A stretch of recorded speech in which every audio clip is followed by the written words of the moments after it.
Welcome back to the Dean Obeidallah Show, third hour Friday. And it's the first What Just Happened of 2026.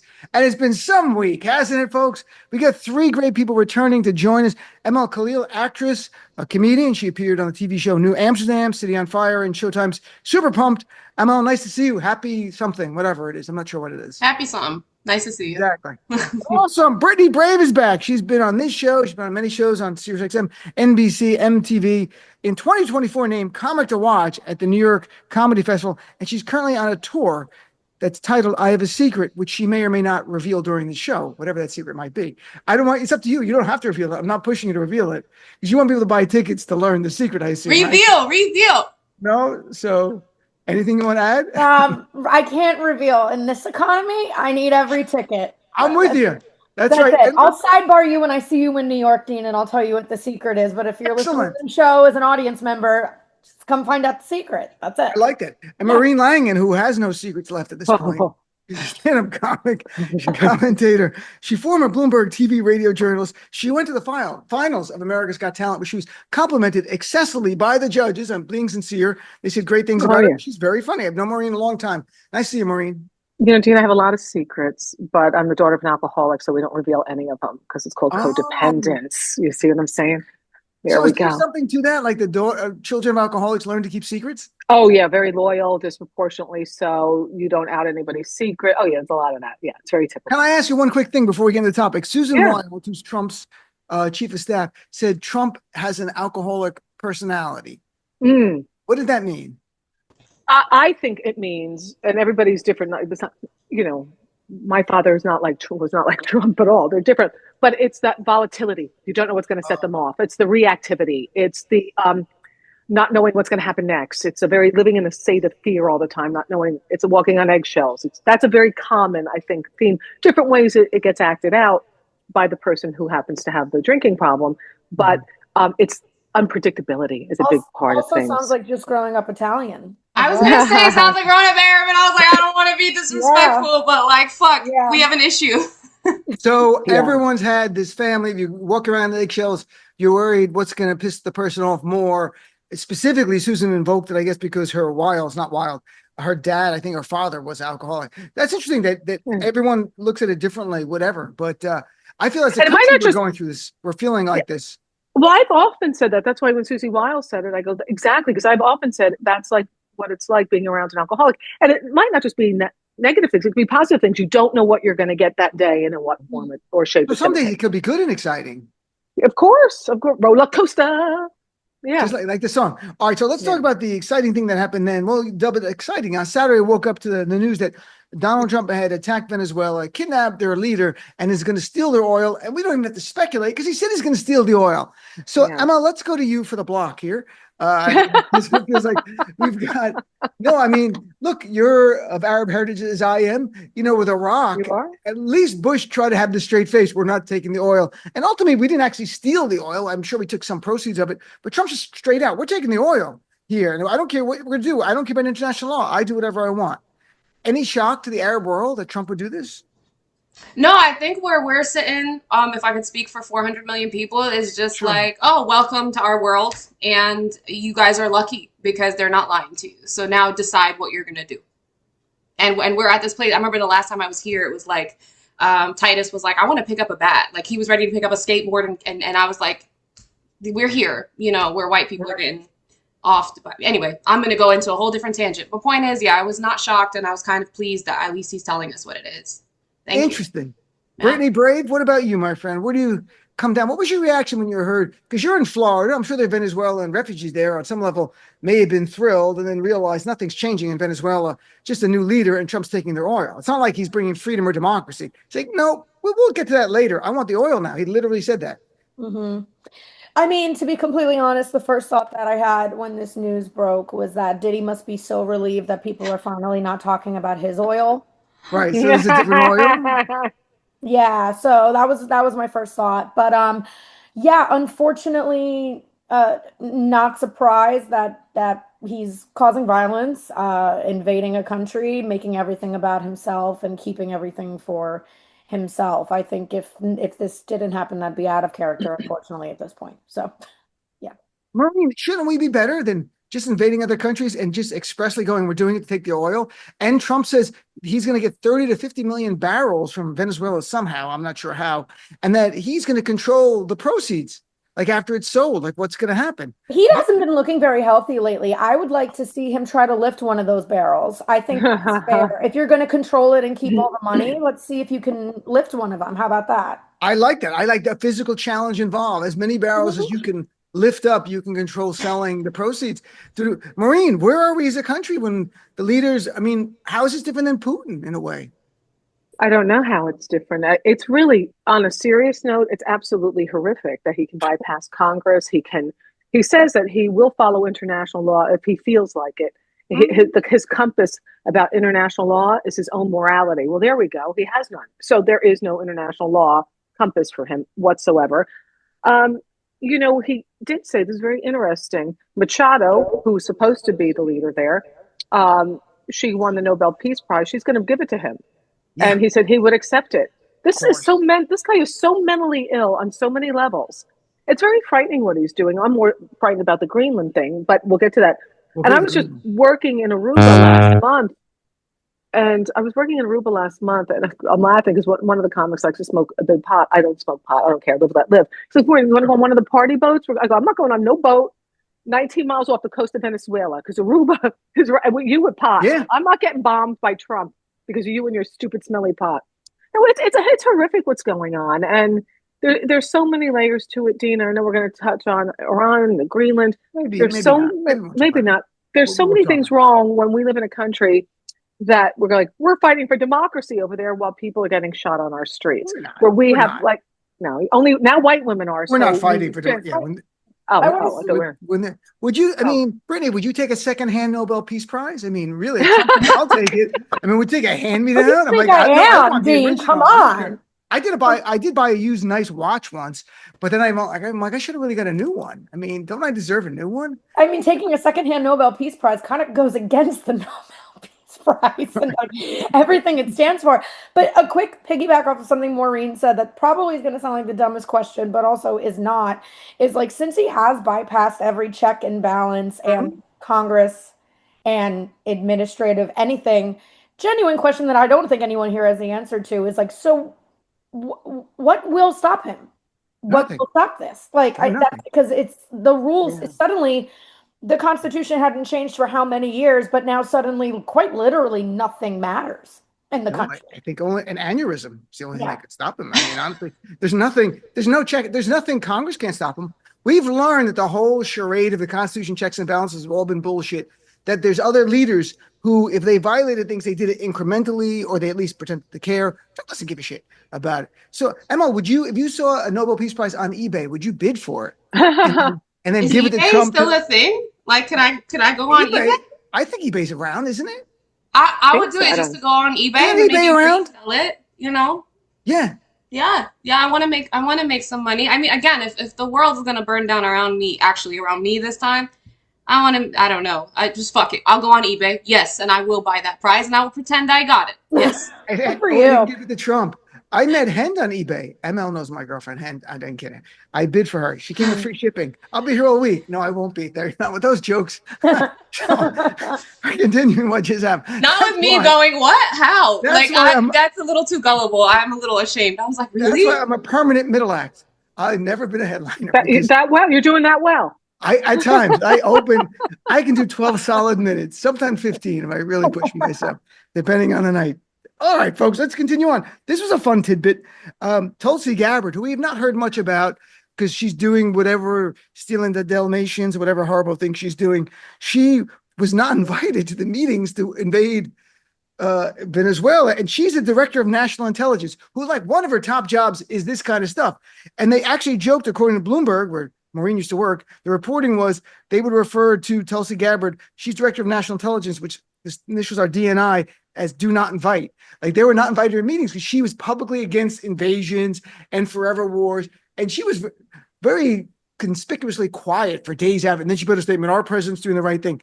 So, Maureen, what do you think? I mean, it's kind of fun. I mean, this kind of, they don't even invite her, like, shh, be quiet. she's here. What are we talking about, guys? Like, what rhymes with Venezuela? It's like What a did you green say? room at a comedy club. When Right. you're a female comic, like when you walk into the green room. You know, none of this surprises me because the only arbiter of everything is Trump. Mhm. You know, supposedly he calls Rubio and Hegseth the kids. I mean, it's only him what he wants. So that's standing in her way. He doesn't care. It's a ceremonial title for her. It's all bullshit. She has no power. Nobody has power but him. So he gives you that title. I mean, you got Kimberly Guilfoyle is an ambassador to Greece. Nothing makes sense. Yeah, she's in Greece. She is in Greece with those lips. And the thing is, it doesn't. I think things matter, but it doesn't matter. All these titles don't matter. His title is the only one that matters. That's it. So it doesn't. And- You know, if she's not going to do what he wants, she doesn't come to the meeting. If she's going to do Doesn't matter. Marjorie Taylor Greene doesn't do what he wants, she's out. Everybody's out. It's him. He holds every single title humanly possible. He is It's Regina true. George, and this is Yeah. definitely you can't sit with us. Yeah. He's Regina George from Mean Girls? Yeah, but I think just like Mean Girls, like I think, and it's just like Netanyahu, right? Like when people say like don't get comfortable blaming Netanyahu for the problem, the bigger problem at hand. Like I think it's just like if you want to use a different analogy, Hydra. Like you take him away, a different head is going to grow out the snake anyway. Just like in Mean Girls, the new freshman girls came in, and there's this is the system we live in. And so you take Trump away, it's not like we didn't get here because of Trump. One person. Yeah. Right. And you take him away, we're still going to be here. I mean, Epstein files go way back, right? Like, not to blow up this meeting even more, but like, yeah, like, it's Mean Girls, and right now he's the Regina George in charge. In Mean Girl, I've been watching it a long time. In What? Mean Girls, did they invade another country to steal the oil? They did, actually, in part There was a two. storyline. Yeah. It's a B line. I worked at Yeah. Saturday Night Live when Mean Girls came out, and Tina Fey wrote it. And I remember who was the star? The real actress, Lindsay Lohan, Mhm. was hosted. I actually worked at a- heard part two of this Mean Girls where they invade Venezuela. It's Erica Kirk. Who Erica Kirk's starring. She Yeah. would be probably a great Mean Girl, right? Oh, the best. And she's going to fly into Venezuela on one of those pyrotechnic things that she's been on, celebrating her husband's death, of course. So, yeah. And then JD Vance shows up as the big guy around campus, and she's like, "Hey, JD, Hey, yeah. I know, why you keep hugging Erica?" Like Yeah. that kind of stuff, like awkward. Like, why are Dean you is doing a little that? too into this idea. I think he's going to script it after. I really think he's going to call Tina. I'm gonna. Yeah, well, I don't know. Maybe I think She my won't relationship pick with up. Tina is okay. We're not. She's not going to pick up. She's not going to pick up. We're not like that. But if she saw me, she would talk to me for like whatever you have to talk to in society to look polite, like 12 seconds to 15, stop. maybe 25. Gee, but wait, just an aside, Mhm. because I love the Erica Kirk reference. That was hilarious, Brittany. But when Erica Kirk was hanging with Nicki Minaj and interviewing her, and Nicki Minaj was talking about J.D. Vance to Erica and said, "Man, that man, he is an assassin." And I'm like, her husband was just assassinated. And then, then I was like, "Oh my God, this is brilliant. This is so freaking delish." No, it's not that anybody died, but the freaking how crazy it is. No, I understand. And then Erica's like, we understand Nikki's heart. We all get her heart. It's okay. We know. It's all right, girl. But what happened So to Nicki? crazy. I read that she lost millions of Instagram followers and then deleted her account. She may be back. She may have temporarily disabled it. But Nicki Minaj got a lot of shit for being at Turning Point USA. Of course she did. Rightfully so. Well, yeah, I feel like anytime you see a person of color, a minority, a woman, someone from the LGBTQ community, and they're supporting Trump, you're like, that's crazy that you're selling yourself out. But like, okay, that's like, There's going to be some good luck benefit, here. right? They're as calculated as Trump is. They made a choice. I mean, for her, I read things, was it her brother or someone in her family is in federal prison, so she's trying to get a pardon by doing this for them. I read all different things. Nothing makes sense anymore. We live in a crazy... Dean, to piggyback off that, like seeing Nicki Minaj and Erica Kirk, like the news headlines towards the end of 2025 just felt like a game of Mad Libs. Like we were just like reaching in a hat and like random characters and plot lines were coming out. And in a weird way, it was like, oh, this makes sense. This tracks. It's like Name Your Own Adventure. Remember that game? Was it Name Your Own Adventure? Choose Your Own Adventure. What is it? Choose Your Own Adventure. Oh, Erica Trump with Nicki Minaj at TP USA. Wow, I didn't have wow, you were creative. Like no one would have That was thought that. good. That was good. There's a lot of weird things we're living through right now where all of a sudden, every now and then, people who I despise, I wouldn't even say their name, but they're far right people, say things that we line up. I'm not saying I agree with them. Somehow they agree with us because they have a different agenda than I do. But somehow you have these weird things with these far right people, and you're like, I'm not comfortable right now, but I'm not going to say I agree with them. They agree with us. It's been a crazy. So now the new thing, ML, is that Trump's idea of buying Greenland and renaming it the Trumpistan, I assume, is they're going to It's give, so funny. according to reporting, that they're going to offer the people of Greenland between $10,000 to $100,000 per person to say they want to vote to become part of the United States of America. I'm like, I think you should hold out for more because things are not going well in this country. Like, why would you? It's like you can buy a ticket on the Titanic after they hit the iceberg. It's like, great. Oh, wow. First class. Because that's where we're going. This is sinking. Do people get it? We're the band. You, all the four of us, the band, and the ship is sinking, and we're selling tickets. That's what Trump is doing. Emma, I mean, how much do they hold out for? And what would it take for you to sell? Would you sell your citizenship or buy? Well, sell it. I'm not sure that's fair. How much would you hold out for if you were in Greenland? What would you recommend to them? Do they have to live here or they can stay there? No, they could stay there. They just get the land. They have to vote in some kind of referendum that Donald Trump gets to be the just owner like of their being land. a settler. Yeah, I guess you're asking me how much would it take for me to be kind of like a settler. Now that I've used that terminology, I don't feel comfortable saying yes. Okay, so what should they hold out? Like, I'll take it. In Greenland, what should they hold out? They're saying they would offer between 10 to 100,000. I think they're going cheap. 40 acres and a mule. Right. We can bring that slogan back. 100,000. I think hold out because Trump is so desperate for this. So you've got the uneven bargaining position, right? These people they have nothing to lose. They're going to just live there. All of a sudden, here comes Donald Trump with our tax dollars. It's our tax dollars. Unlimited spending. He wants a military budget of $1.5 trillion. That's what he said this week. $1.5 trillion. I swear to God, I would hold out for $1 million each. I said, $1 million. And they'll give it to him. Whatever number they want, they'll give it. That's my point. Brittany, But why wouldn't they just take it the way they take everything else? I don't think they will because they're a NATO ally technically. That's what I want to get war. to. Yeah, I want to So, talk about that. what do you think, Brittany? I mean, would you, if you were their agent, what would you tell the people of Greenland how to play this? I think I'd leave the deal offer unread in my inbox. You would not want to. I just kind of can't get over the name Trumpistan. Isn't that funny? It's like I'm still kind of hung up on it, like in how like in New York we're all in Mum Donistan and now. Yeah, I like Donistan though. It's great. Yeah, Afghanistan really stuck in his brain. It's so absolutely insane. And also it's so him to like almost like commodify America like a theme park, almost like in America's like its own greatest theme park, and if you're lucky you get out on a fast pass. And I don't know. I'd rather buy a secondhand Nobel Peace Prize than Maureen. So, do you feel unsafe when you go to sleep at night because we don't control Greenland? Because Trump said it's all about our safety. So I feel so safe knowing that Papa Trump is at the helm taking care of Maureen Langan. I feel so safe. I can't even tell you. You know what I worry about, and I'm not making jokes here. By the way, how many merino sweaters do they need in Greenland? They're set. They're fine. Everybody has what they need. You know, they can swap between them. There's 12 people there. Everybody will be fine. Yeah, it's not a big population. On a serious note, though, you brought up NATO. Denmark, Greenland, part of NATO. An attack on Greenland is an attack on NATO. Attack on NATO means one for all for one. They attack America. Is this guy a freaking idiot? He has so downplayed the importance of NATO. Plus, the agreement with Greenland is such that we as Americans, we've had bases up there, we've had military presence up there. They all open their door to whatever we need or want to feel secure there. They've said that, whatever you need, come on in. Right. So this is just a lot of hubris and ego, a maniacal nut job. It does not look good for us. I mean, so he's going to take another country that does not belong to us. Venezuela, because of the drugs. Oops, oil, drugs. Oops, oil. I mean, drugs. Right. And now Greenland he's talking about. And then Iran. If, they heard any protesters, we're going to blow them out of the water. But here in America, shoot away. It's really crazy. And I don't know how many, 3 more years of this. I pray to God the midterms, but we're 7-8 days into this year and it's blowing up. So I'm worrying about, he can't do to Greenland without it affecting NATO. Will NATO have the backbone to stand up to us without us? Because we were one of the leading forces of it. So I don't know how that would play out, Dean. Brittany's having a mischievous thought. I am. This is right.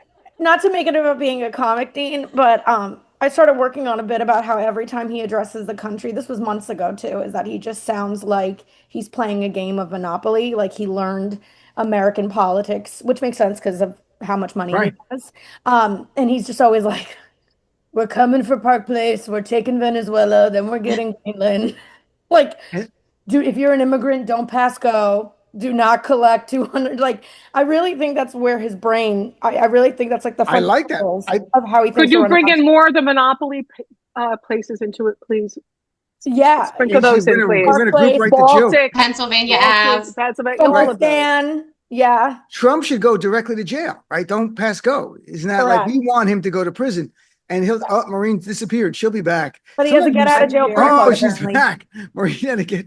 So we're chatting here. What just happened with our friends Maureen Langan, Brittany Brave, and Amel Khalil? So our friend Maureen touched on this. I thought this was very interesting. New York Times did a long interview, and a couple of things that jumped out. One is Trump saying there's only one thing that controls my own morality.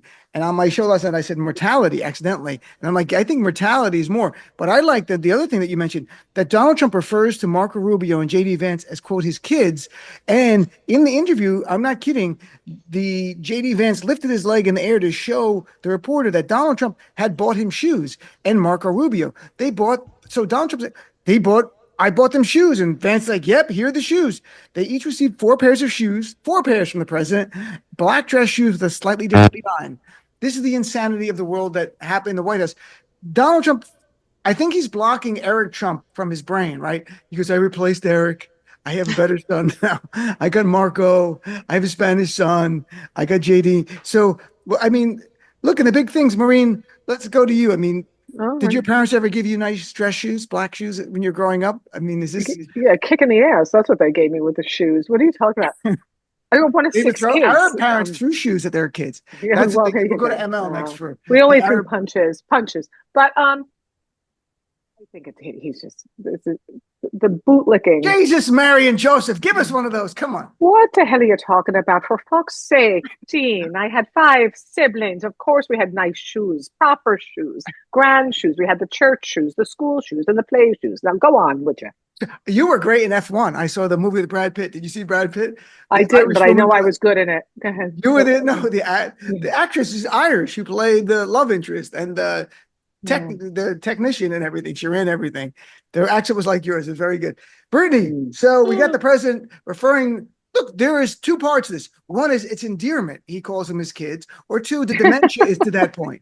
The dementia to the point where he thinks because he sees them all the time. And he goes, they're here for the holidays. They must be my kids. So kids, like my mom could not remember the name of the caretaker when she had dementia near the end of her life. She'd be like, come here. She goes, the lady keeps taking stuff. I'm like, the woman who's been here for years, the lady. And she goes, the lady was sleeping here last night. I go, she sleeps here every night, Mom. So it became like funny for us. And sometimes she was on the joke, and she wasn't. But so my mom didn't even have dementia, and she said that when the aide came. She was like, I really feel it. I'm like, Mom, we have nothing to take. Stop it. We live in the that's what happened. A lot of people, older people with dementia, think that they're coming to steal stuff. My mom was very much like, she goes, I should charge her for the electricity she's using. I'm like, you're paying her to be here. But she didn't remember that. And anyway, that's hilarious. So what do you think? Do you think he calls them his sons because he's such a caring, endearing person that we don't know about that? Or the dementia to the point where he sees these guys and he goes, it must be my sons. I don't know what else they are.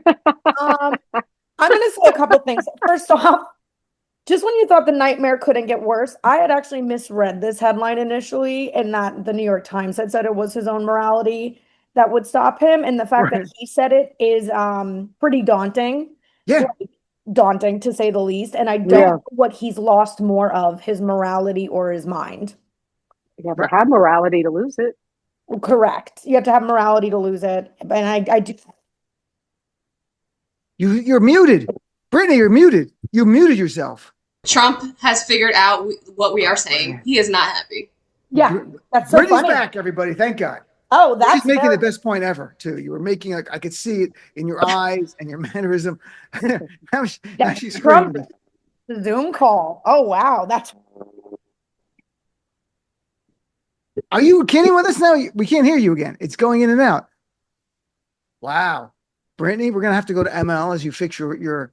That's very weird. We were having a great time of our lives here, and then she got muted. So I will say the opposite. I don't think Trump is crazy. I don't think he's losing it. And if he is, it's our fault. It's kind of like, I forget which comedian made the joke that like, there's a horse running around the hospital, John Mulaney. and was like, obviously some shit is gonna happen, and we were like, yeah, here are the keys to the fucking hospital, to the horse, right? So it's kind of like, I don't know, it's been working for him. He has the most powerful position, right, ever, and so he knows that. Yeah, he knows that. And at this point, that I don't think he's losing. I think he's painting a picture, a movie, right? This is the first family, and it's my chosen family, and this is who y'all are gonna bow down to. I think I don't know if he knows what he's doing, but he knows it's been working. Right. Brittany, are you back? Am I back? She's back, everybody. Brittany Brave. Everybody knows her from Miami. Back, everybody. Brittany Brave. She has a secret. That's very strange. I guess my Zoom just put me on timeout. These are the kind of things that happen in Trump's America. I mean, that's just what happens. What I'll just join in and say is I find the relationship to calling JD Vance and Marco Rubio his sons very first off incestuous and kind of weird and pedophilia leaning, and then my brain immediately goes to Epstein files and everything else. So remember those? That's the only thing that's safe nowadays. And so yeah, I do agree with what everyone's saying. Like, I mean, he's never going to think he doesn't have morals, and he's never going to think that he's lost his mind if people are still answering to him and he's still in power and he's still able to move as freely as he does. Why would you think you've lost your mind or you're a bad person if so many people are agreeing with you still? Right? Like, and there's no pushback than what he's on. I'm with. All right, so let's take a break. We're going to come back and talk about how RFK Jr. apparently wants to kill us all. So the new food pyramid, which is it's called I think they're trying to winnow. What's the term? Winnowing the herd. They want to get rid of the weak in the herd. It's eugenics. That's what they're trying to do. So let's take a break and come back with more of what just happened right after this. And welcome back. We're continuing what just happened with Amel Khalil, Brittany Brave, and Maureen Langan here. So this week, the health and humans, the man who hates health and human services, RFK Jr. announced a new dietary guideline. And everyone remembers the pyramid growing up. I had not seen the pyramid in a long time, but people can picture it. And the good stuff are the base of the pyramid, and the stuff you shouldn't eat as much are the smaller part, the top of the pyramid. Well, he's flipped it now, because it used to be on the bottom were things like grain. Now the things you should eat a lot more are red meat, which no one can afford under Trump anyway. And so you've got red meat, and you've got some fats and other things that are not the best for you. And I quote here Christopher Gardner, who is a Stanford University researcher, who said, "I'm very disappointed in a new pyramid that features red meat and saturated fat sources at the very top, as if it's something that's to prioritize. It goes against decades and decades of evidence and research." We're not going to let research and evidence and data get in the way of never steak and I don't know what else, Snicker bars, like a fine. I can only imagine the food groups under RFK Jr. So Maureen, why don't we go to you first here with this insanity? Yes. Keep Trump's base fed. It's just like, I just picture, you're not allowed to use the word fat anymore in America, right? Or I guess I can. Well, you could. I just picture his base going, this is great, or RFK with his roadkill. What do you like? Put a dead bear? Yeah. In Central Park, roadkill for everybody. I mean, what is happening? It's so nuts that grains are like at the bottom. I mean, don't eat grains, eat red meat, which you can't afford. And which is also the slowest to digest. Right. And saturated fats. They've told him now it's okay to eat saturated fats. Everybody knows that's not good for you. We all know that's bad for you. Like, there's no debating. There's not another side to this. This is literally insanity. Brittany, what do you think? Are they trying to get rid of us? What's also bad for you is like eating the head of a bird. Didn't he do that? Like, I think it was Ozzy Osbourne. No, that was a bat. I'm sorry. No, but wasn't RFK like? Didn't he eat a bird or some sort of animal? Or he had a worm in his head and he put a dead bear in Central Park, but maybe he did something with a bird. I could look it up. You keep talking. I'll look it up. Look it up, Maureen, because I'm pretty here sure. For you. I mean, I could have just lost my mind quicker than Trump lost his with that, but I'm pretty sure he was in an interview or an article or something talking about like eating something that's not exactly over the counter and would be found at a chain restaurant. So I was kind of shocked to just kind of see grains and protein or anything normal in the food groups. But here's the thing. If we would have asked Trump to make a food pyramid of the healthiest things to eat, I just think it would be every different fast food chain in America. Diet cheeseburgers, the base. Yeah. Just regular cheese, no diet, green cheeseburger, McDonald's cheeseburgers. It would be actually the food chart brought to you by McDonald's. Yeah. And then it begs the question, What's worse for you, biting the head of a bird or eating Big Macs every day? I don't know. It could be equally as bad. So Maureen has a question, apparently. Okay. Yes, No, Maureen Maureen. Langan has a comment from her research. Now, again, because Wow. I was a We journalist don't for do years, I research. like to Stop it. Research is banned. triple source stuff. So this is just quick AI stuff. JFK has a history as a falconer and raven trainer using roadkill to feed these birds, which he stored in a large freezer, according to NBC and AP News. His cousin Caroline Kennedy, in a letter, his cousin Caroline called him a predator, recounting him putting baby chickens and mice in a blender to feed his birds of prey. That's what I got. He follows a carnivore diet, which includes meat, fish, dairy, but no birds for himself. That's what I got. Look, Okay. Emma, what about you? I mean, what's like the Arab food groups? It's like hummus, lamb, pita, more hummus, more lamb. I mean, there are other things, chicken. The Mediterranean diet is the healthiest Yeah, It is. friggin' diet. So that's what I eat. we got it right, you know. Did we? That's all I'm here to say. I'm ethnocentrically saying we got it right for no reason. But I mean, when you're going to flip around the food, I don't know actually who follows this. I don't know if there's an impact on policy somewhere, because like we could laugh this off, like who's dumb enough to think saturated fats are good for you? But is now the government going to provide food sources to Head Start programs or programs for kids and say, hey kids, here's all the McDonald's cheeseburgers. Start your morning with that. Lunch is Burger King. You know, and dinner's a T-bone steak if you can afford it. That like doesn't that have a policy impact, or is it just a game at this point? Like this is all a joke, because they even got rid of the drinking things. It used to be recommendations of one glass of alcohol for women and no more than 2 for men a day. Just gone. It's like Right. That's because we want. need to drink to get through all of this. That's why. Yeah. It's the only way we're going to get through it. But you know, we can laugh it off because we're people who read and think and question, but people follow him when they say don't get the vaccines, when they say people bleach. Remember that? Drink bleach. People will listen to this. And you know, this is just an aside that pisses me off. When I see people posting, I never got the vaccine for the virus, for coronavirus, and I'm fine. I have T cells. I have this. It's not about you, you selfish piece of shit. It's about human beings out there. You're protecting them. You're keeping somebody's mother from dying from the disease. I get so tired of the selfishness. But anyway, people will buy into whatever Trump is saying. And people don't know about the Constitution. They're not well read. They're not informed. They don't question. So they'll be like, great. And now he's just building up his fat base so he can stay in power forever. And that's what's happening. I fully agree. Also, I see the theory of like, are they saying this to try to kill us? But I would just like to present the theory of ultimate ignorance, which is this is the lifestyle they're all already living. These are the things they eat. This is what they want to eat. This is what they've been doing. And if science and everyone's telling us it's unhealthy and bad, well, all we need to do is just create our own new science. That's the highest level of ignorance. We're very good point. You're right. I mean, they can start saying whatever, like, oh, the best food in the world is the one sold at NASCAR races and the stuff you get at the rest stop on the turnpike. Yeah, like, make sure you don't skip like, McDonald's breakfast. Right. Frozen pizzas, the best pizza. How dare you give me fresh pizza? Like all this bullshit. But you know, if you need tips on food consumption, I turn to Matt Damon instead, because Matt Damon's got a new movie opening called The Odyssey, and he's 55 now, Matt Damon, and he said he lost about 30 pounds. He went to 167 pounds from being 200. Is that 30? I'm not good at math. Yeah, around 30. He just cut out gluten to get ready for this movie, and it slimmed him down all this weight. He said, I haven't been this weight since high school.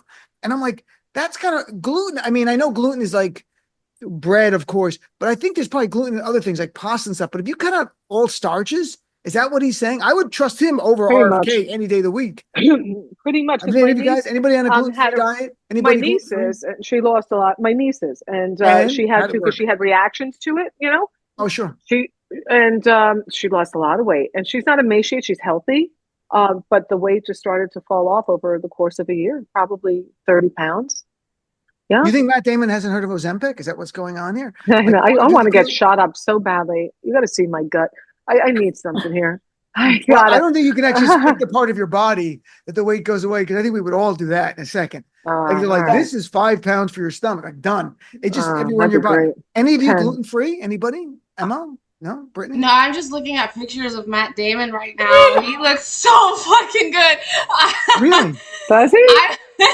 If there's one takeaway from this, is that I will absolutely date this 55-year-old man with no So- fucking problem. Cut the gluten out of Matt. I have not seen pictures of him, so I can't have a comment on that, but I'm going to assume that you're saying he's in good shape. And Yeah, he but- wouldn't be talking about this. He's in the movie The Odyssey, apparently, which is, I can't see it. Oh, he's in good shape. And for He's Right. in good shape, See? but he Lickable. does- Was that he does current? look- yeah, he does look like someone though that RFK Jr. would send out to collect birds and put them in a blender. Yeah.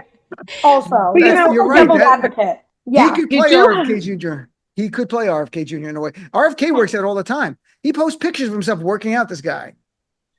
I'm not kidding. But I think sometimes, like, you look at Matthew, I think that's the current one you guys were showing, but I do know, like, Catherine Zeta-Jones has to look at older pictures of Michael Douglas to have sex. Oh my God, don't say that. I know that's their funny. son Dylan. And Brandon, Melania- Oh, is he we're not? not Oh, doing it. We're not All doing right. it. Melania No. probably needs Donald So- to wear prosthetic toys in look- order to have sex with him. So But look, I mean, look to the pic. If people want to Google the picture of Matt Damon and see what it looks like now, it does show you that age is not always the way people define it. It's everything's average, right? So the average 55-year-old does not look like Matt Damon. In fact, that's a very rare looking 55-year-old. But there are people who work out, whatever, men and women, who look far better than what we thought growing up, what you should look like at a certain age. As I get closer to these ages, like go into Yeah. the ages, it's like, oh, okay, life isn't that much different. I'm like, what was I thinking when I was 30 looking at older age? And I think a lot of times it's the average. Like each person's different. Well, no, I think the people that were older when we were younger, and I know we have a different younger, but Right. I think they were just more stressed and very, very in with trying to look older. Like you look at these 80s movies and like the high schoolers always looked like they were in college.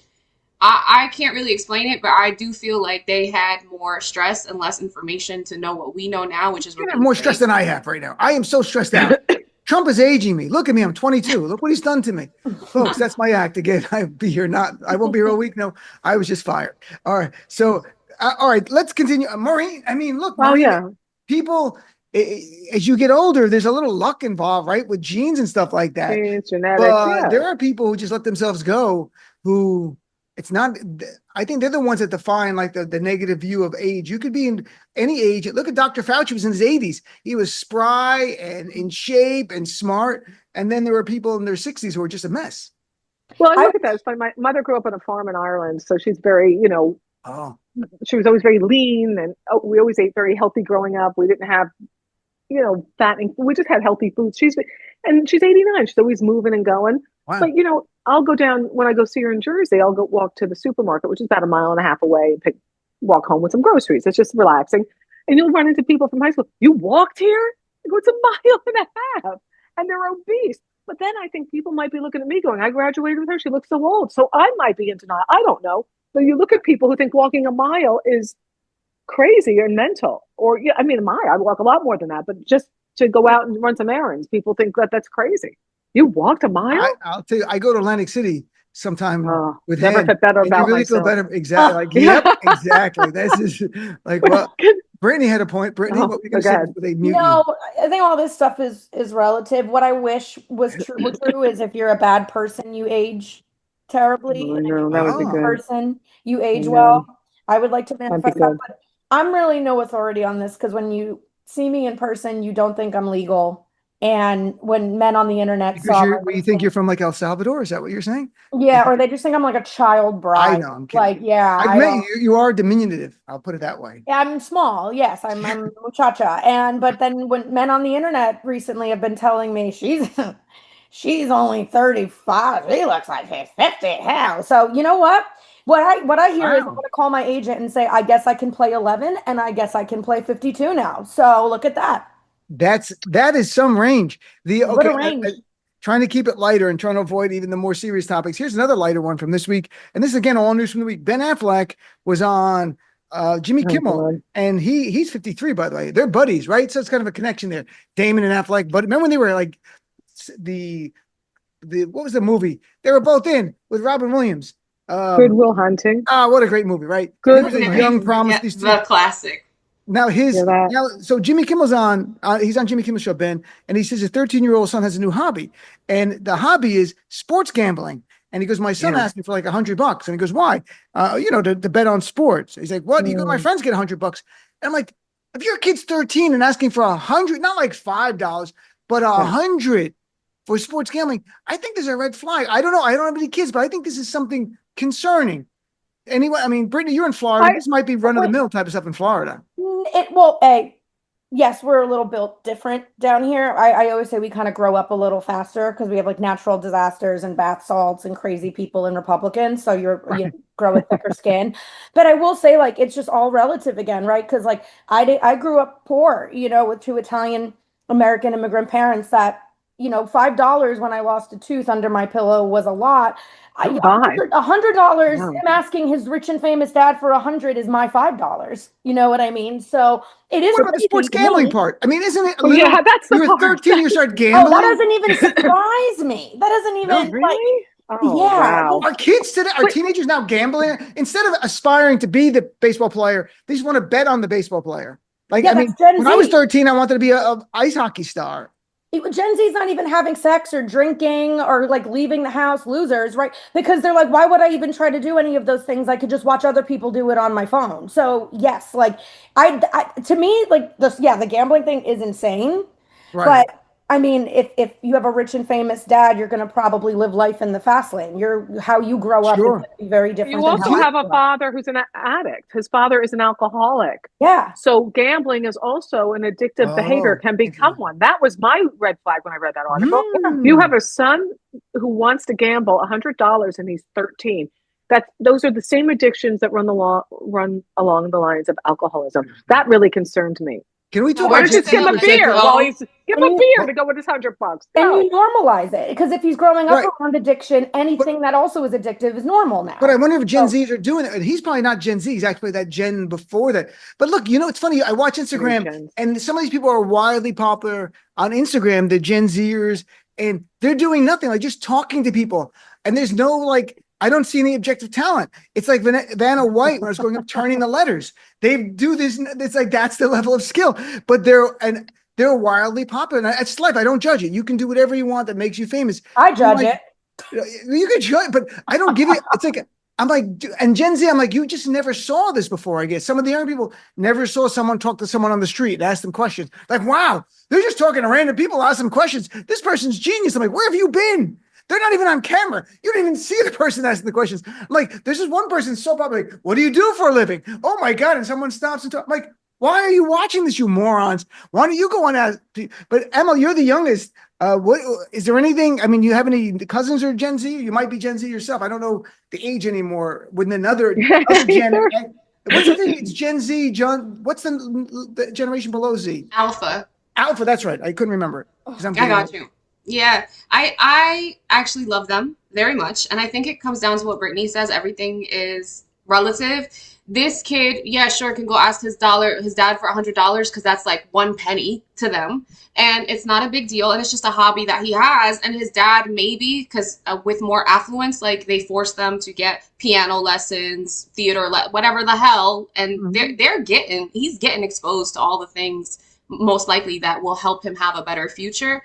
I'm worried about more for people who don't have money than wasting their life, like being invested in other people on the screen. So like our communities need some more guidance to not get them lost. That's where my head is. But I love the way that Gen Z thinks and Gen Alpha thinks. I like that they're free. I like that they give a shit. I like that they don't want to hurt anybody. That's the vibe I get from them. They're like the creatures in that's well, I'm not going to get into the series. But it's very interesting to see how when you see like these younger people, instead of aspiring to be comedians, are they just going to aspire to bet on comedians? Like, you know what? I'm not going to go to open mic, but I'm going to bet $5 on the guy in the blue sweater. I think he's funny. I'm going to bet $10 at Dean Middles on this next gig. Right. That's whatever. But I'm saying, like, are we at that point? Is that generation going to be not the doers, but the betters or the watchers of others? And I'm not. Obviously, there's more nuance involved. There's so many good people. Just what Amel said, there's so many good people and creative people at different ages. But I do think to introduce your child at 13 to online gambling when it's so readily accessible is dangerous. I think that's really stupid. And you wonder why there are athletes who are getting money to affect their conduct on online gambling because they know. So, and the TV show is Pluribus, but I don't want to get into it. But I don't know if you guys have watched Pluribus. It's really good on Apple. You should be in it, Emma. It's the kind of show that you should be in. All right, before we run out of time, I want to give everyone a chance to plug your great work, whatever you're doing, because you're doers. You're not betters, although you might still also bet as betting well. on ourselves, baby. Betting All right, on let's start with ourselves. Maureen Langan, who's always got a lot of things going on. All right. What's going on, my friend? Where can people watch you? Where can they follow? Okay, the number one thing people can do is follow me on social media, on Instagram at Maureen Langan, Langan, because that's all that matters is how many stupid, smelly Instagram followers you have. But mine are wonderful people. I'm going to be at Keller's in Erie, Pennsylvania next week. I'll also be on Long Island this month and New Jersey, and then I head on a European tour. So follow me at MaureenLangan.com or Instagram Maureen Langan, Langan. Yeah. That's great. That's very cool. What about you, Amel? What about you? Where can people follow your stuff? Go to social, Amel MK, KAY. That is where you can find me and all of my work, and a podcast called It's Okay Habibi, which I would love for people to watch. What's the show again? I'm sorry. It's Okay Habibi. It's Okay Habibi. That's very nice. It's Okay Habibi. What about Brittany? Is it okay Habibti? I just want to know. Tell me it's okay. Because Habibi's the male, Habibti's the woman. But Brittany, do you have a podcast too? I saw on your website. Not so much anymore. I do have the I Have a Secret tour. I'll be going back out on in the spring. Do not bet $100 on me that I'll sell more tickets than someone who talks into their phone on TikTok. But I'm trying. And I have a documentary about Miami comedy coming out called Muchacha, and it's gonna hopefully be at some festivals and be released this year. And Brittany Brave on everything. And Muchacha means a lot of women or a lot? It means little girl. Oh, it means little girl. Little girl. It can be like condescending sometimes, or sometimes a term of endearment, but it's Spanish for like little girl. So when Bad Bunny has the lyric about Muchacha in the Tio Prego song, which I'm not going to get. Exactly. Yeah. Muchacha. So hip. Oh, yeah, so hip, Dean. Very good. I like that song. It's a great song. I mean, between this and ice skating dreams, I don't really know who this Dean is right now. I played ice hockey in high school and college. I played my college hockey team for 4 years and high school as well. Dean, it sounds like you're so excited for the Super Bowl halftime show. I am. Diva Prego Muchacha. Prego. All right. That's it, guys. That's my singing a Bad Bunny song. I wish it was in my head. I listened to it at the gym. So I have no idea what's going on. Just to taunt the white people at the gym. I wish I could play it loud. I'm like, yeah. That's right, Bad Bunny and me. All right, you guys have been great. The first show well, I followed them already, so I'm excited for both of them and for you, Dean. Happy New Year to everybody. Thank you very much. I'll be middling all over the country. Thanks. We can take a break.